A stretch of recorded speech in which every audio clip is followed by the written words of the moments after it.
Hi, Ross. So, video number 2. So for this week, my topic is more of my inadequacies. I know I talked about it last week on the video, and in our off-camera discussions. But I'm terrified by making videos. I don't like to be on camera. I don't feel confident in my ability to speak, and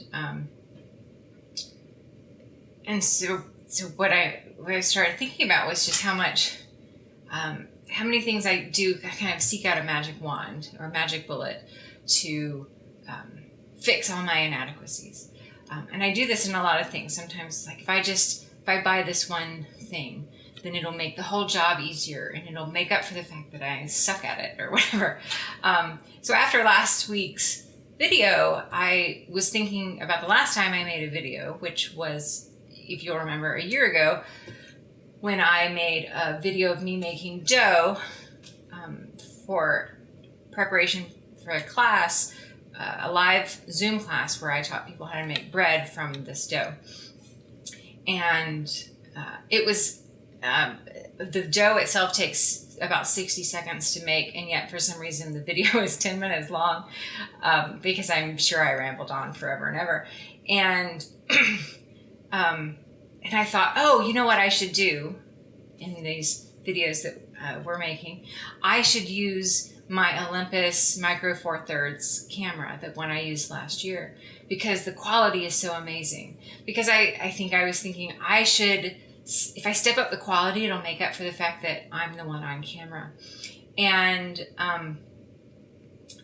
there's a lot of disadvantages to using a video camera versus using a webcam, because you can see yourself on the screen. You can have your notes right there on the screen. You can see the time. Everything's there. That one cable puts video, audio, and the power all through that one USB cable. So it's very easy to set up with the webcam. And then when you're done, the file is right there on your computer ready for post-processing. But I thought, no, I want to use my camera.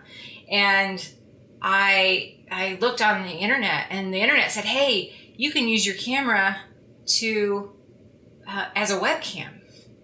And said, you just need to buy an HDMI cable for your camera, and you need to buy this HDMI video capture device. And so I bought all those things, and I got caught up in that fervor of if I use a $600 camera rather than a $30 webcam, I'm sure the video will reflect that. It'll be that much more awesome.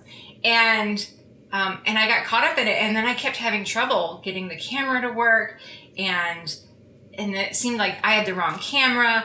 And then maybe I should have bought the $150 video capture device, and then I couldn't get the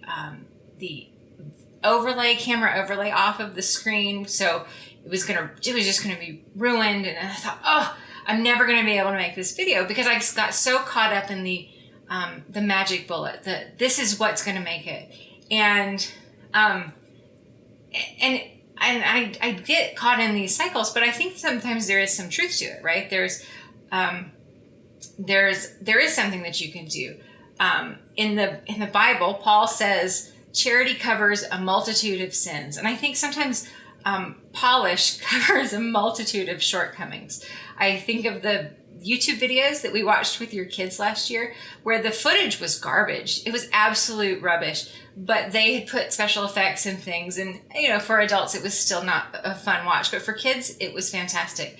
And so I think there is something to be said about putting a little more where your strengths are, to make up for where you might be a little weak. It's sort of like, well, I don't have a lot of food for dinner, a lot of nutritious food for dinner, but here, have a second slice of cake. It didn't nutritionally get any better, but everybody went to bed with their bellies full and they were happy. And so what do you think about making up for things, making up for our weaknesses with other things that are adjacent, that are our strengths? And is that valid? I look forward to hearing your video, whether it's a response or something brand new.